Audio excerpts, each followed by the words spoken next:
Welcome to exam विवेचना। तो देखिए दोस्तों, आज की वीडियो का पहला प्रश्न पूछा गया है, निम्नलिखित में से कौन सी बोली पश्चिमी हिंदी के अंतर्गत नहीं आती है। तो विकल्प में है ब्रजभाषा, बुंदेली, खड़ी बोली और अवधी। तो यहाँ पर जो सही विकल्प हो जाएगा, जो अवधी है, यह पश्चिमी हिंदी के अंतर्गत नहीं आती है। बाकी ब्रजभाषा, खड़ी बोली और बुंदेली ये तीनों ही आती हैं। इनके साथ आपको याद रखना है हरियाणवी या फिर बांगड़ू, बुंदेली और कन्नौजी, यह भी पश्चिमी हिंदी के अंतर्गत आती हैं। ठीक है। अगर इससे पूछा जाए कि ये किस अपभ्रंश के अंतर्गत आती है पश्चिमी हिंदी, तो ये शौरसेनी अपभ्रंश के अंतर्गत आती है। अगर बात की जाए यहाँ पर विकल्प डी की, कि जो अवधी है ये किस उपभाषा के अंतर्गत आती है, तो जो अवधी है ये आती है आपकी पूर्वी हिंदी के अंतर्गत। ठीक है। बाकी इसके साथ दो और आती हैं, एक हो गई बघेली और दूसरी हो गई छत्तीसगढ़ी। ये तीनों ही पूर्वी हिंदी के अंतर्गत आती हैं। अगर ये पूछा जाए पूर्वी हिंदी किस अपभ्रंश के अंतर्गत आती है, तो ये अर्धमागधी के अंतर्गत आती है। इसका भी ध्यान रखिएगा। कई बार ये भी प्रश्न पूछा जाता है कि जो सिंधी है उपभाषा, ये किस अपभ्रंश के अंतर्गत आती है, तो ये ब्राह्मण अपभ्रंश के अंतर्गत आती है सिंधी। चलिए अगला प्रश्न देख लेते हैं। हाँ दोस्तों, अगर आपको इस वीडियो का PDF चाहिए तो आप हमारे टेलीग्राम चैनल या व्हाट्सएप ग्रुप के साथ जुड़ सकते हैं। वहाँ पर मैं आपको ये PDF सेंड कर दूँगा। चलिए अगला प्रश्न देख लेते हैं। यहाँ पर प्रश्न संख्या 2, संविधान की 8वीं अनुसूची में कौन सी भाषा शामिल नहीं है। तो विकल्प में है बोडो, मैथिली, भोजपुरी और डोगरी।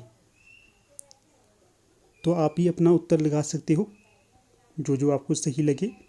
अंत में बताइएगा कि आपके कितने प्रश्न सही हुए हैं जो हमने आज डिस्कस किए हैं। ठीक है।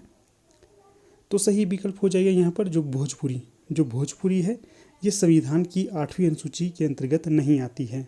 और कौन कौन सी आती है, बोडो आती है, मैथिली आती है, डोगरी आती है। तो यहाँ पर आपको थोड़े से तथ्य बता देता हूँ।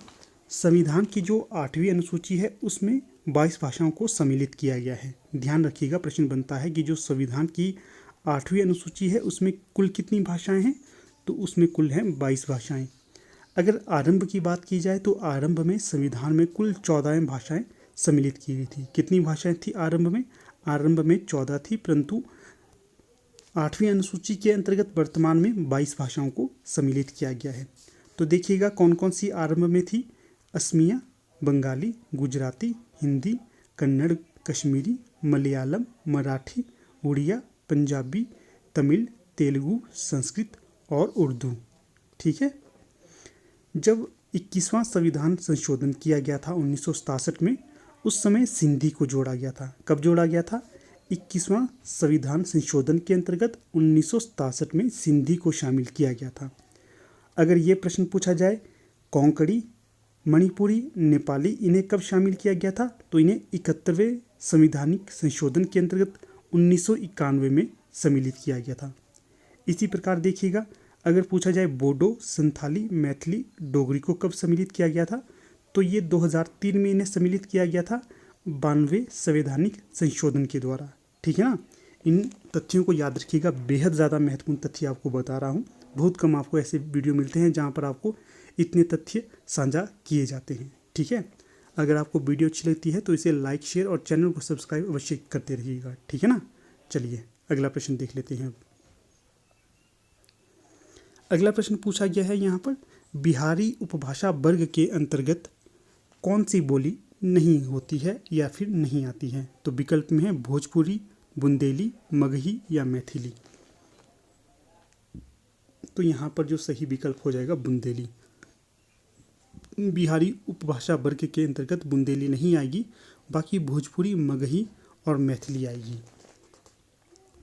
देखिएगा, जो भोजपुरी, मगही और मैथिली है ये आपके बिहारी उपभाषा की बोलियां हैं। परंतु अगर पूछा जाए बुंदेली किसके अंतर्गत आती हैं, तो ये बुंदेली आती है आपकी शौरसेनी अपभ्रंश के अंतर्गत, और ये पश्चिमी हिंदी की उपबोली है, पश्चिमी हिंदी। ठीक है, बुंदेली। चलिए फिर अगला प्रश्न देख लेते हैं। अब अगले प्रश्न में क्या पूछा गया है, राहुल सांकृत्यायन ने हिंदी का प्रथम कवि किसे माना है। बहुत इम्पॉर्टेंट प्रश्न है। ठीक है ना। ये कई बार पूछा गया है और कई बार मैंने आपको इसका उत्तर भी बताया है। तो विकल्प में है सरहपाद, पुष्प या पुष्य, शालिभद्र सूरि या स्वयंभू।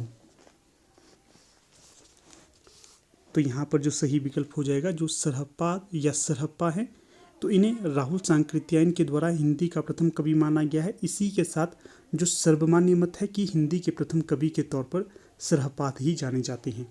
और अगर हम यहाँ पर अगर सरहपाद की बात करें तो ये 84 सिद्धों के अंतर्गत आते हैं। 84 जो सिद्ध थे उनमें इन्हें प्रथम स्थान भी प्राप्त है। ठीक है ना।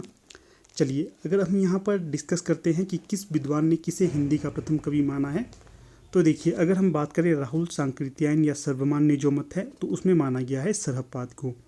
अगर सरहपाद का समय पूछा जाए तो इनका समय 8वीं शताब्दी है। अगर हम बात करें शिवसिंह सेंगर की, तो जो शिवसिंह सेंगर है ये मानते हैं पुष्य या पुंड कवि को हिंदी का प्रथम कवि। अगर हम बात करें यहाँ पर गणपति चंद्र गुप्त की, तो ये मानते हैं शालिभद्र सूरि को हिंदी का प्रथम कवि। तो देखिएगा पुष्य या पुंड का जो समय पूछा जाए तो ये 9वीं शती हो जाएगा और शालिभद्र सूरि का समय पूछा जाए तो ये 12वीं शती हो जाएगा। इसी प्रकार जो स्वयंभू है इन्हें प्रथम कवि किसने माना है, तो इन्हें माना है रामकुमार वर्मा के द्वारा। और स्वयंभू का समय क्या है, तो ये 8वीं शती है। अगर पूछा जाए स्वयंभू किस धर्म से संबंधित थे तो ये जैन धर्म से संबंधित कवि माने जाते हैं। चलिए अगला प्रश्न देख लेते हैं। तो अगले प्रश्न में पूछा गया है निम्नलिखित में से अष्टछाप का कवि कौन नहीं है। तो मैंने आपको कई बार अष्टछाप के कवियों के बारे में भी विस्तार से बताया है। चलिए इसमें भी मैं आपको बताऊंगा कि अष्टछाप के कवियों में कौन कौन गिने जाते हैं। तो यहाँ पर जो सही विकल्प हो जाएगा जो मल्लूक दास हैं ये अष्टछाप के कवियों के अंतर्गत नहीं आते हैं। जो मल्लूक दास हैं ये निर्गुण भक्ति काव्यधारा के अंतर्गत आते हैं। बाकी जो सूरदास हो गए, परमानंद दास हो गए और कुंभन दास हो गए यह अष्टछाप के अंतर्गत आते हैं। एक प्रकार से अगर आप इन्हें कहें कि ये कृष्ण भक्ति काव्यधारा के अंतर्गत आते हैं तो इसमें भी कोई अतिशयोक्ति नहीं होगी, क्योंकि सूरदास, परमानंद दास और कुंभन दास और अष्टछाप के सभी विद्वान कवि ये भगवान श्री कृष्ण की ही अर्चना करते थे। ठीक है, तो विकल्प ए यहाँ पर सही हो जाएगा। तो देखिएगा जो अष्टछाप के अंतर्गत आने वाले कवि कौन कौन से हैं, कुंभन दास, सूरदास, परमानंद दास, कृष्णदास, गोविंद स्वामी, चित्त स्वामी, चतुर्भुज दास और नंददास। ये आठों के आठों कवि अष्टछाप सखा के तौर पर जाने जाते हैं। अगर यहाँ से एक अलग प्रश्न ये बनता है कि जो अष्टछाप के विद्वान थे इनमें सबसे उम्रदराज या सबसे वरिष्ठ कवि कौन थे, तो ये कुंभन दास हो गए। ठीक है ना, कुंभन दास। अगर इनका समय आपसे पूछा जाए तो इनका समय हुआ था या जब ये पृथ्वी में अवतरण लिया था इन्होंने तो वो 1468 में लिया था। अगर सबसे कनिष्ठ पूछे जाए या सबसे छोटे पूछे जाएं तो वो कौन होंगे, तो वो हो जाएंगे नंददास। ठीक है, नंददास। अगर इनका जन्म पूछा जाए कब हुआ था तो ये 1533 में इनका जन्म माना जाता है। तो इसी प्रकार यहाँ से एक ये भी प्रश्न बनता है कि बल्लवाचार्य के शिष्यों में कौन कौन से विद्वान गिने जाते हैं। जो बल्लवाचार्य थे इनमें इनके 4 शिष्य माने जाते हैं। एक तो थे कुंभन दास, दूसरे सूरदास, तीसरे परमानंद दास और चौथे कृष्णदास। इसी प्रकार जो विट्ठलनाथ थे इनके भी 4 शिष्य माने जाते हैं, गोविंद स्वामी, चित्त स्वामी, चतुर्भुज दास और नंददास। ये 4 इनके शिष्य माने जाते हैं। अगर आपसे ये प्रश्न पूछा जाए कि जो अष्टछाप की स्थापना किसके द्वारा की गई थी, तो ये की गई थी विट्ठलनाथ के द्वारा। विट्ठलनाथ ने अपने पिता के और अपने 4 कवियों को मिलाकर अष्टछाप की स्थापना की थी। चलिए अब अगला प्रश्न देख लेते हैं। तो देखिए अगले प्रश्न में जाने से पहले आपको बता देता हूँ हमारी टीम के द्वारा LT टेट या फिर टीजीटी हिंदी टेट के लिए न्यू बैच स्टार्ट कर दिए गए हैं। अगर आप इंटरेस्टेड हो तो आप यहाँ पर दिए गए व्हाट्सएप नंबर पर संपर्क कर सकते हो। यहाँ पर आपको सारी जानकारी दे दी जाएगी इस कोर्स से संबंधित। ठीक है, तो जल्दी से जल्दी आप इस कोर्स पे ज्वाइनिंग कर लीजिए या इस कोर्स को ज्वाइन कर लीजिए, क्योंकि इसकी अंतिम डेट यहाँ पर 15 सितंबर 2022 तक रखी गई है। फिर यहाँ से अब कोर्स को स्टार्ट कर दिया जाएगा। ठीक है, कोर्स की जो ड्यूरेशन रहेगी, वैलिडिटी रहेगी, ये 3 मंथ तक रहेगी। 3 मंथ में आपको पूरा हिंदी साहित्य कवर करवाया जाएगा, क्योंकि जो LT टेट का पेपर होगा ये 15 दिसंबर के आसपास करवा दिया जाएगा। ठीक है, 15 से आप ये मानिए 15-20 के अंतर्गत। ठीक है, तो इसी के अंतर्गत आपको पूरा सिलेबस भी कवर करवाया जाएगा। चलिए अगला प्रश्न देख लीजिए। अब निम्नलिखित में से कौन सी रचना चिंतामणि की है। जो चिंतामणि है, पहले तो ध्यान रखिएगा, चिंतामणि को रीतिकाल के प्रवर्तकों के तौर पर जाना जाता है। यहाँ से आपको ये प्रश्न मैं छोड़ देता हूँ। अगर आप सीरीज की तैयारी कर रहे होंगे तो आपको पता होगा कि जो चिंतामणि थे इन्हें रीतिकाल का प्रवर्तक किसके द्वारा माना गया था। तो जो प्रश्न पूछा गया है, निम्नलिखित में से कौन सी रचना चिंतामणि की है, तो विकल्प में है अलंकार प्रकाश, रसराज, कवि कुल कल्पतरु या फिर काव्य निर्णय। तो सही विकल्प हो जाएगा विकल्प सी, जो कवि कुल कल्पतरु है ये चिंतामणि की रचनाएं हो जाएंगी। तो बाकी भी रचनाएं यहाँ पर हम देख लेते हैं। अगर आपसे ये पूछा जाए कि जो अलंकार प्रकाश है ये किसकी रचना होगी, तो ये कवि भूषण की रचना हो जाएगी। इसी प्रकार अगर ये प्रश्न पूछा जाए कि जो रसराज है ये किसकी रचना होगी, तो ये मतीराम की रचना हो जाएगी। अगर ये प्रश्न पूछा जाए कि जो काव्य निर्णय है ये किसकी रचना होगी, तो ये भिखारीदास की रचना हो जाएगी। इस प्रकार यहाँ पर आपको इस प्रश्न का सही उत्तर सी मिलेगा। अगला प्रश्न देखिए 7वां, इनमें से कौन सा कवि द्विवेदी युग का है, तो विकल्प में है बद्रीनारायण चौधरी प्रेमघन, राधा कृष्ण दास, जसवंत सिंह या फिर गया प्रसाद शुक्ल स्नेही। तो जो 7वें का सही विकल्प हो जाएगा तो ये हो जाएगा विकल्प डी, जो गया प्रसाद शुक्ल स्नेही है ये द्विवेदी युग के अंतर्गत आते हैं। बाकी प्रेमघन, राधा कृष्ण दास, जसवंत सिंह ये भारतेंदु युग के कवियों के तौर पर जाने जाते हैं। ठीक है, तो चलिए यहाँ पर मैं आपको इनका समय भी बता देता हूँ। जो प्रेमघन जी हो गए, बद्रीनारायण चौधरी प्रेमघन, इनका जन्म माना जाता है 1855 को। कई बार आपसे इन्हें जन्म के आधार पर रखने के लिए भी प्रश्न पूछा जाता है, तो आपको ये तथ्य याद रखने हैं। प्रेमघन जी का जन्म हो गया 1855, और फिर जो राधा कृष्ण दास हो गए, इनका अगर आपसे जन्म पूछा जाए कब हुआ था, तो ये 1865 में हुआ था। इसी प्रकार अगर आपसे ये पूछा जाए कि जो गया प्रसाद शुक्ल स्नेही है इनका जन्म कब का है, तो इनका जन्म होगा 1883। ठीक है, 1883 इनका जन्म हो जाएगा। तो ठीक है, अब अगला प्रश्न देख लेते हैं यहाँ पर 8वां। तो दोस्तों यहाँ पर देखिएगा जो विकल्प सी है जसवंत सिंह, ये भारतेंदु काल के अंतर्गत नहीं आते हैं, ये रीति काल के अंतर्गत आते हैं। थोड़ा सा गलत मैंने आपको बता दिया था, रीति काल के अंतर्गत आने वाले विद्वानों में ये हैं। महाराज जसवंत सिंह भी इन्हें कहा जाता है। ठीक है,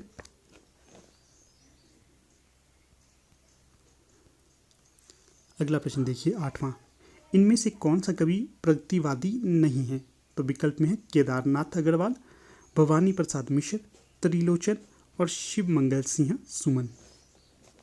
तो जो सही विकल्प यहाँ पर हो जाएगा तो ये हो जाएगा विकल्प बी, जो भवानी प्रसाद मिश्र हैं ये प्रगतिवादी कवि के तौर पर नहीं जाने जाते हैं, तो ये जाने जाते हैं गांधीवादी कवि के तौर पर। ठीक है ना, स्पष्ट भेद यहाँ पर इंगित होता है इनके ऊपर।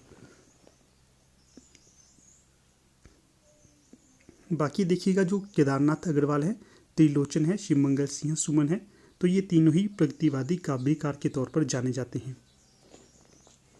तो देखिए जो केदारनाथ अग्रवाल है, इन्हीं के नाम के एक प्रसिद्ध विद्वान हैं जिन्हें जो बिंब को आधार में रखकर रचना करते थे, उनका नाम आप बताइएगा, उनका क्या नाम है। ये भी बेहद ज़्यादा महत्वपूर्ण रचनाकार के तौर पर जाने जाते हैं।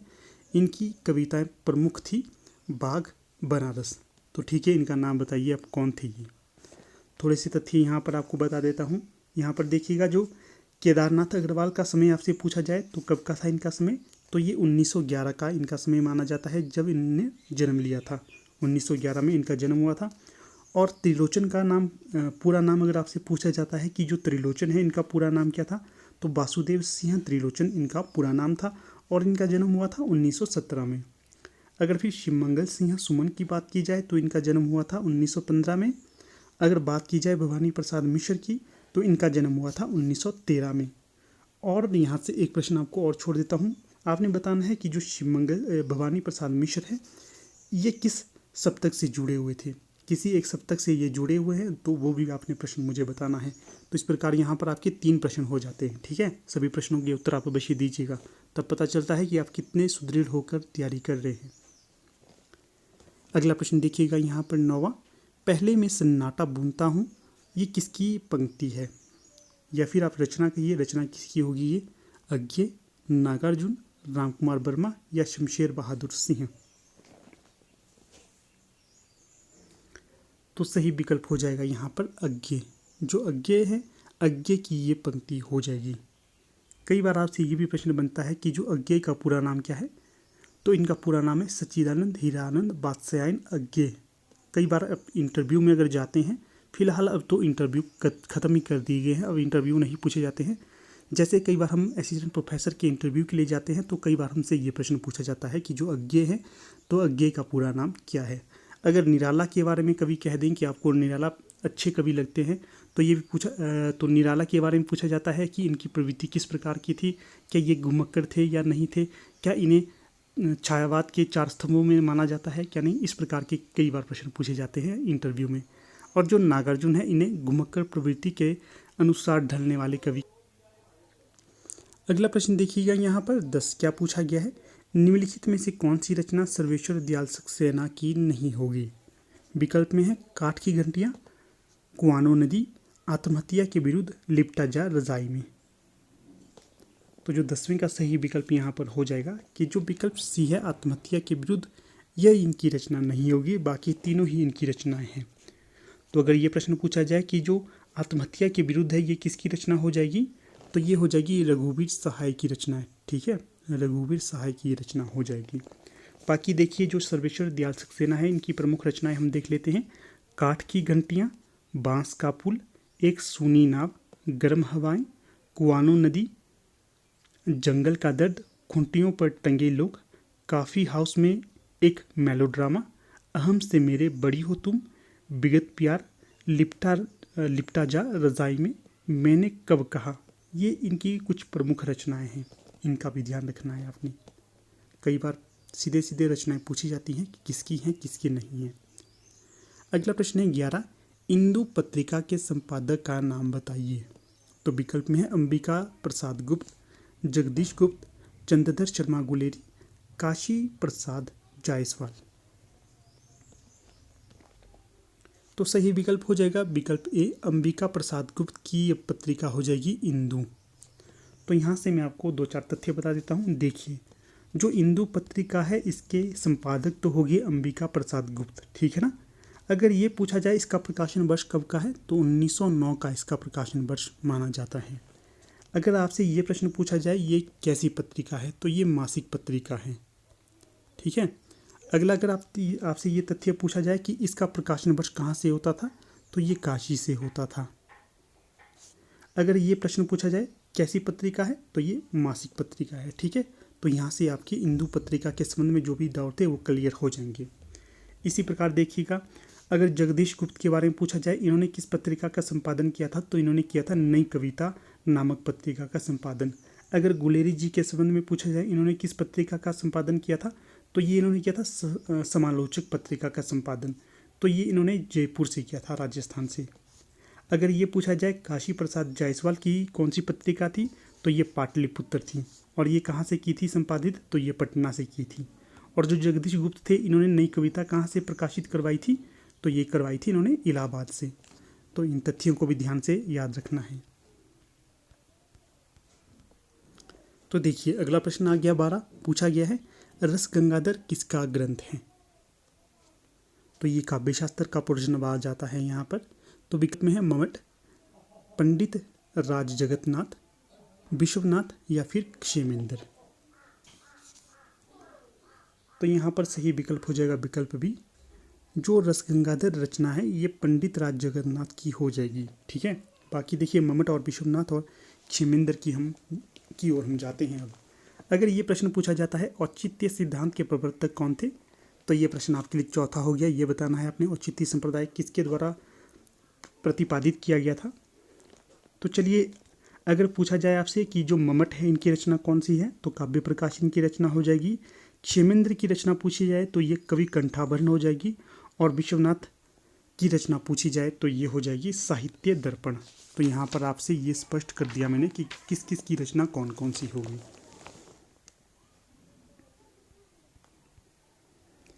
तो देखिए अगला प्रश्न है 13, निम्नलिखित में से कौन सा उपन्यास देवकीनंदन खत्री का नहीं होगा। देवकीनंदन खत्री का नहीं होगा। नरेंद्र मोहिनी, भाग्यवती, चंद्रकांता, कुसुम कुमारी। तो सही विकल्प हो जाएगा यहाँ पर विकल्प बी, जो भाग्यवती है यह देवकीनंदन खत्री का उपन्यास नहीं होगा। बाकी देखिए नरेंद्र मोहिनी, चंद्रकांता, कुसुम कुमारी, ये तीनों ही इनकी रचनाएं हो जाएंगी या इनके उपन्यास हो जाएंगे। अगर पूछा जाता है कि जो भाग्यवती है ये किसका उपन्यास होगा, तो ये श्रद्धाराम फुलवारी का उपन्यास हो जाएगा। अगर इसका प्रकाशन वर्ष पूछा जाए तो ये 1877 है। कई बार ये पूछा जाता है कि जो भाग्यवती है इसका प्रकाशन वर्ष क्या है, तो इसका प्रकाशन वर्ष 1877 है। इसे हिंदी के आरंभिक उपन्यास के तौर पर भी जाना जाता है। जिस प्रकार परीक्षा गुरु है उसी प्रकार इसे भी स्थान दिया जाता है, ठीक है ना। चलिए यहाँ पर अगर नाम आ गया है देवकी नंदन खत्री जी का, तो इनके और भी जो उपन्यास होंगे उन्हें भी देख लेते हैं हम। जो चंद्रकांता है ये इन्हीं का उपन्यास है। चंद्रकांता संतति यह भी इनका उपन्यास है और इसमें 24 भाग हैं। नरेंद्र मोहिनी इन्हीं का उपन्यास है। वीरेंद्र वीर, कुसुम कुमारी, काजर की कोठरी, अनूठी बेगम, गुप्त गोदना, भूतनाथ, ये इनके प्रमुख उपन्यास माने जाते हैं देवकी नंदन खत्री के। अगर पूछा जाए देवकी नंदन खत्री का आधा अधूरा उपन्यास कौन सा रहा है, तो ये भूतनाथ रहा है। इसमें जो इन्होंने 6 भाग लिखे थे, इसके पश्चात इनके पुत्र के द्वारा इस भूतनाथ उपन्यास को पूरा किया गया था। अगला प्रश्न देखिएगा यहाँ पर 14 क्या पूछा गया है इसमें, निम्नलिखित में से कौन सा कहानी कार ग्रामीण चेतना से संबंधित नहीं होगा। विकल्प में है मार्कंडे, विवेकी राय, शिव प्रसाद सिंह, निर्मल वर्मा। तो कौन सा सही होगा यहाँ पर 14 का, तो देखिए जो विकल्प डी है निर्मल वर्मा, यह कहानीकार थे जो ये ग्रामीण चेतना से संबंधित नहीं रहे हैं। यहाँ से एक प्रश्न आपके लिए और छोड़ देता हूँ, 5वां आपने बताना है निर्मल वर्मा का जन्म कहाँ हुआ था, ठीक है। जो निर्मल वर्मा थे ये पाश्चात्य परंपरा से संबंधित कहानीकार या उपन्यासकार के तौर पर जाने जाते हैं। बाकी सभी मार्कंडे, विवेकी राय और शिव प्रसाद सिंह ग्रामीण चेतना पर आधारित कहानीकार के तौर पर जाने जाते हैं। अगला प्रश्न देखिएगा और आज का अंतिम प्रश्न भी है ये, आवारा मसीहा रचना किसके जीवन पर आधारित है। तो ये भी प्रश्न पता नहीं कितनी बार परीक्षा में पूछा जाता है। तो विकल्प में है बंकिम चंद्र, प्रेमचंद, शरद चंद्र, रविंद्रनाथ टैगोर। तो 15 का जो सही विकल्प हो जाएगा तो ये हो जाएगा विकल्प सी, शरद चंद्र के जीवन पर आधारित होगी ये रचना आवारा मसीहा। तो थोड़े से तथ्य यहाँ पर और बता देता हूँ आपको। जो शरद चंद्र है इनका पूरा नाम था शरद चंद्र चट्टोपाध्याय। इनका संबंध बंगला के उपन्यासकार के तौर पर जाना जाता है। और जो विष्णु प्रभाकर थे इन्होंने जो ये रचना है आवारा मसीहा इसे 1974 में लिखा था। कब लिखा था, 1974 में, याद रखिएगा इसे, 1974 में इसे लिखा गया था। और जो ये आवारा मसीहा है इसे 3 भागों में या 3 पर्वों में विभक्त किया गया है। कितने भागों में, 3 भागों में। यहाँ पर भाग की जगह पर्व लगा दें तो ज़्यादा बेहतर होगा। 3 पर्वों में से विभक्त किया गया है। और वो कौन कौन से पर्व हैं, एक है दिशाहारा, दूसरा है दिशा की खोज, तीसरा है दिशांत। ये 3 इसके प्रमुख भाग होंगे, ठीक है। तो यहाँ पर देखिए, यहाँ पर मुझे एक प्रश्न और याद आ रहा है कि जो प्रेमचंद्र हैं इनके जीवन पर भी कई जीवनियाँ लिखी गई हैं। पहली तो देखिए इनकी पत्नी शिवरानी देवी ने लिखी है। तो किस नाम से लिखी है, प्रेमचंद के घर में या प्रेमचंद घर में, ठीक है। और दूसरी इनके पुत्र के द्वारा लिखी गई है कलम का सिपाही, और इनके पुत्र का क्या नाम था, अमृत राय। तो ठीक है दोस्तों, यहाँ पर देखिए डिस्कस तो हमने लगभग 15 ही प्रश्न किए हैं। अगर मैं तथ्य की बात करूं तो तथ्य मैंने आपको बहुत से बता दिए हैं, बहुत ज़्यादा, ठीक है। ऐसी वीडियो आपको बहुत ही कम यूट्यूब में देखने के लिए मिलती है, इसलिए आप इस वीडियो को ज़्यादा से ज़्यादा लाइक और शेयर करते रहिए ताकि हमें भी प्रोत्साहन मिले कि इसी प्रकार की वीडियो आपके साथ बनाकर साझा करते रहें। तो ठीक है, चलिए फिर अब वीडियो का समापन यहाँ पर कर लेते हैं। समापन करने से पहले आपको बता देता हूँ कि हमारी टीम के द्वारा जो पीजीटी हिंदी और एलटी कमीशन के लिए भी कोर्स लॉन्च कर दिए जा रहे हैं, ठीक है। एलटी टेट के लिए तो कर ही दी जाएंगे। 15 सितंबर से ये क्लासेस स्टार्ट हो जाएंगी, 15 सितंबर से, ठीक है ना।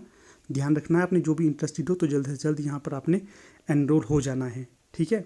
अगर आपको ज़्यादा इससे संबंधित जानकारी लेनी है तो आप इस नंबर पर व्हाट्सएप करिए और अपनी सारी जानकारी लीजिएगा, ठीक है ना। जो ये पीजीटी हिंदी और एलटी कमीशन का कोर्स है ये 20 सितंबर से शुरू होने वाला है। इसकी तिथि भी आपने ध्यान रखनी है और एनरोल कर लेना है इन बैचेज़ में ताकि आपको लाभ मिल सके। तो ठीक है, अब यहाँ पर अब अपनी वीडियो को समाप्त कर लेते हैं। आप लोग वीडियो के अंत तक बने रहे, इसका बहुत बहुत धन्यवाद।